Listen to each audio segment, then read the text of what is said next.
የትኛውን አምላክ ነው የምታመልኩት? አእምሮ የፈጠረላችሁን ወይንስ በአእምሮአችሁ የፈጠራችሁትን? አእምሮ የፈጠረላችሁ አምላክ አእምሮአችሁን ብቻ ሳይሆን መላው አካላታችሁን ከቁራጭ ስጋ ጀምሮ በእናታችሁ ሆድ ውስጥ በምታገኙት ምግብ አማካኝነት ሰውነታችሁን እያፋፋ እያሳደገ ከዛ በኋላም ፐርፌክት የሆነ ቁመና የሰጣችሁ ነው። 360 መገጣጠሚያዎችን አዋቅሮ የሰጣችሁ ነው።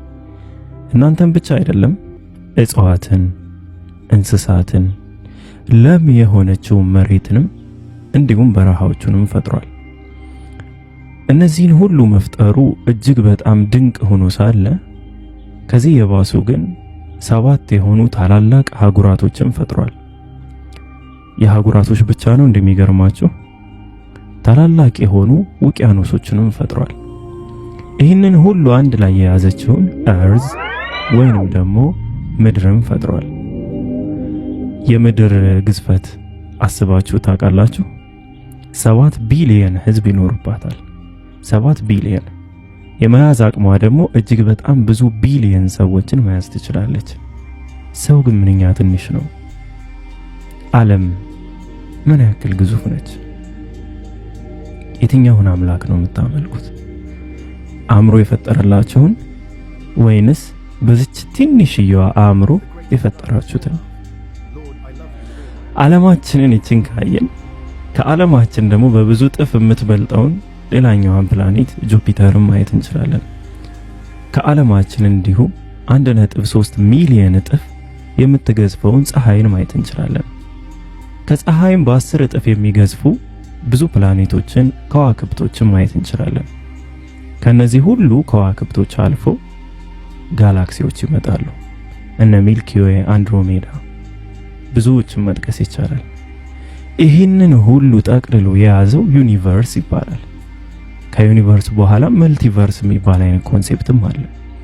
ይህንን ሁሉ የፈጠረው አእምሯችሁን የፈጠረላችሁ አምላክ ነው። የትኛውን አምላክ ነው የምታመልኩት? አእምሮ የፈጠረላችሁን ወይንስ በአእምሯችሁ የፈጠራችሁትን? አእምሮ የፈጠረላችሁ እነዚህም ብቻ ሳይሆን ከላይ ቀና ብለን የምናያቸው በሙሉ ሰማ የሚል ስያሜ ይሰጣቸዋል። 7ቱ ሰማያትን የፈጠረ አምላክ ነው።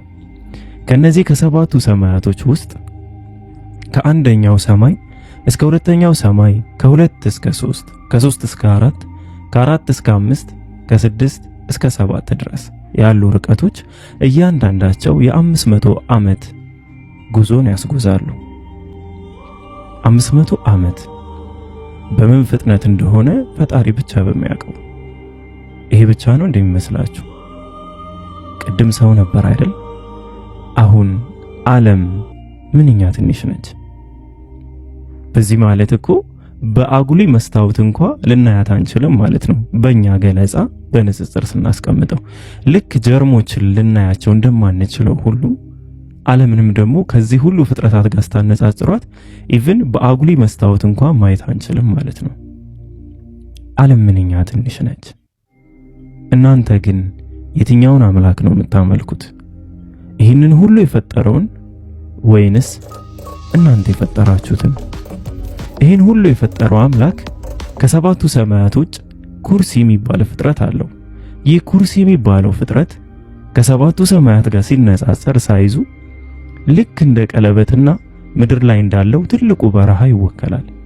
ቀለበቱ የ7ቱን ሰማያት ቦታ ሲይዝ፣ በረሃው ደግሞ የኩርሲውን ቦታ ይዛል። አስባችሁታል? ያችን ቀለበት እዛ በረሃ ላይ ብትጥሏት ምን የሚከሰት ይመስላችኋል? ምንም። ቀለበቷ ምንም ማለት ነች። ይሄ ሁሉ 7ቱ ሰማያት ተጠቅልለው ከኩርሲ ጋር ያላቸው ሳይዝ ልዩነት ነው። በኩርሲ ሳይዝ ነው እንደምትገረሙት። ከኩርሲ በላይ የሆነ አርሽ የሚባልን ፍጥረት ፈጥሯል። የአርሽና የኩርሲ ንጽጽርም ሲቀመጥ ልክ እንደ ቀለበትና አሁንም እንደ በረሃው ነው። በዚህ ጊዜ ላይ ግን በረሃው የአርሹን ሳይዝ ሲወክል፣ ቀለበቷ ደግሞ የኩርሲን ሳይዝ ይወክላል። ዩኒቨርስ ምን ያክል ትንሽ ነች? 7ቱ ሰማያት ምን ያክል ያንሳሉ? የአርሹ ነው የሚገርማችሁ። አርሽን የሚሸከሙት መላእክቶች ከተከሻቸው እስከ ለምጆሯቸው ድረስ ያለው ርቀት የ700 ዓመታትን ጉዞ ያስጎዛል። ፈጣሪ ብቻ በሚያውቀው ፍጥነት ምን ያክል ግዙፎች ናቸው። ዓለም ምን ያክል ትንሽ ነች። እኛ ምን ያክል ደቃቆች ነን። ለምሳሌ እንኳን ማንመች ልክ እንደዚህ ብለን እንኳን መመሰልም ማንችል እንደዚህ ያክል ትንሽ ነን ብለን እኛ ራሳችን መመሰል በማንችልበት መንገድ ምን ያክል ትንሾች ነን።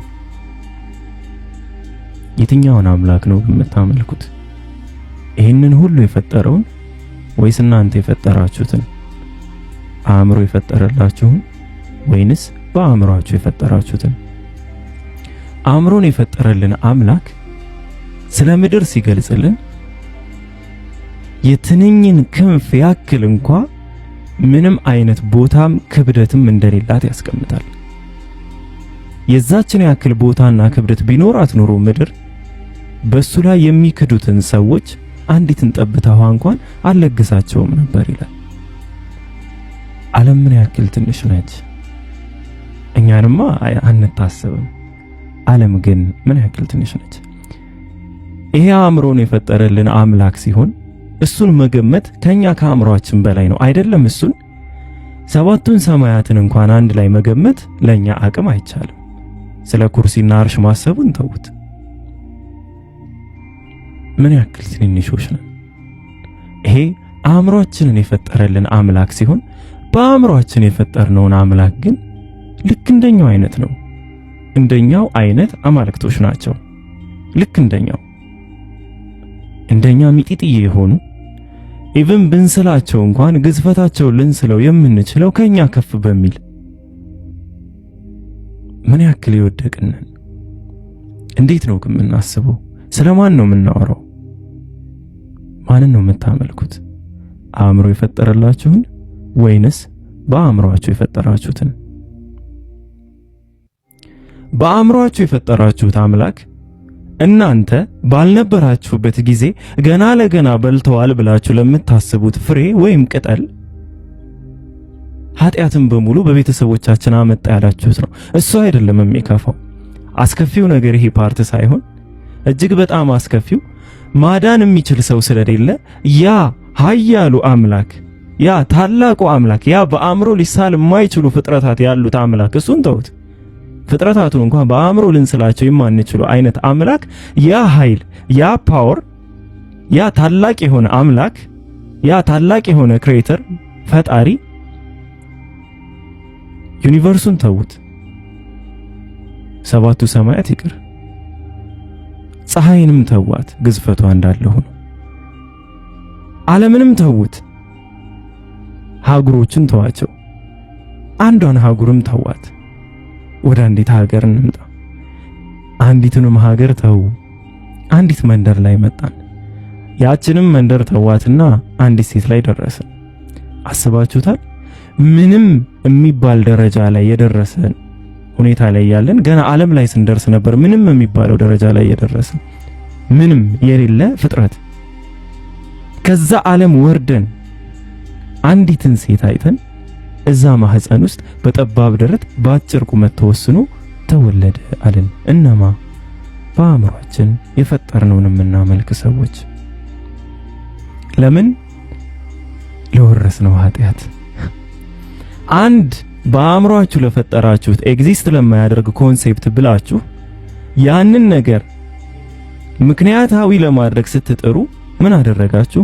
ያንን ኃያሉን አምላክ ፍጥረታቶቹን እንኳን በአእምሮአችን ልንስላቸው የማንችላቸውን አምላክ አምጥታችሁ ከአንዲት ሆድ ወይም ማህፀን ውስጥ አስቀመጣችሁት። ማንን ነው ግን የምታመልኩት? አእምሮአችሁን የፈጠረላችሁን ወይንስ አእምሮ የፈጠረላችሁን?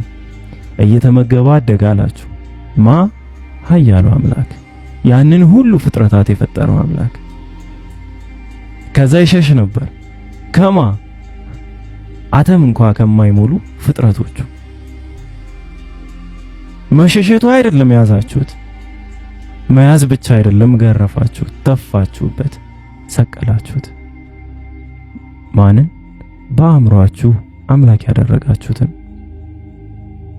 ለአንድ ለማይረባ ኮንሴፕት ብላችሁ ያንን ነገር እውነት ለማድረግ ብላችሁ ያንን ኃያሉን አምላክ አወረዳችሁት፣ በዚህ ደረጃ አዋረዳችሁት።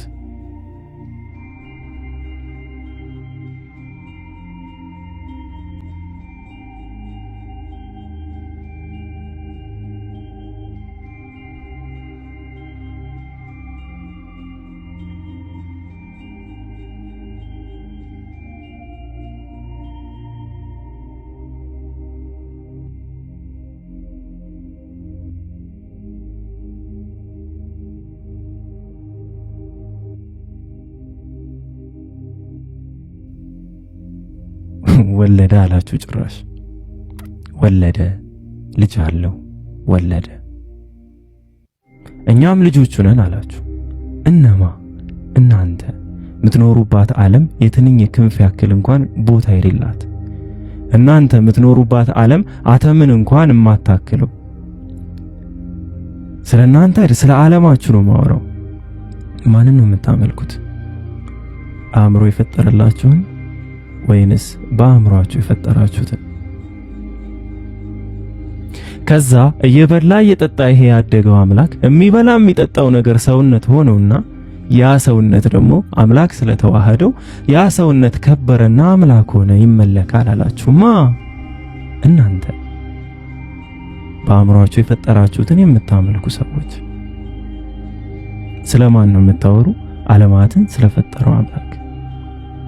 ያ ስጋ እነዛ ፍሩቶች የበላቸው የተመገበው ስጋ፣ የተመገበው የእንስሳ ስጋ፣ የተመገበው የአሳ ስጋ፣ የጠጣው ወይን፣ የጠጣው ውሃ ሰውነት ሆነውና ያ ሰውነት ደግሞ ከበረና ፈጣሪ ሆነ፣ አምልኮም ይገባዋል አላችሁ። ማንን ነው የምታመልኩት? አእምሮ የፈጠረላችሁን ወይንስ በአእምሯችሁ የፈጠራችሁትን? አእምሮ የፈጠረላችሁን አምላክ ማንነት እዩ።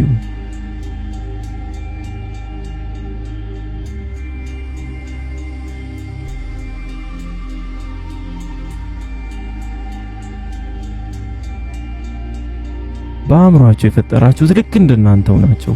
እንደናንተው ትንንሾች ናቸው። ከምህረት በላይ ዋጋን የሚፈልጉ ናቸው። ምህረትን ሳይሆን ክፍያን የሚያዙ፣ ክፍያን የሚቀበሉ፣ እናንተ ራሳችሁ ህጎች የምታወጡላቸው ያለ እንደዚህ ነገር ሊፈጠር አይችልም ብላችሁ ራሳችሁ ህጎችን የምታወጡላቸው። እነሱ በነገሯችሁ ሳይሆን በአእምሯችሁ በፈጠራችሁት ነገር ደረጃችን የምትሰጧቸው፣ ደረጃን ከፍም ዝቅም የምታደርጓቸው። ማንን ነው የምታመልኩት? አእምሮ የፈጠረላችሁን ወይንስ በአእምሯችሁ የፈጠራችሁትን?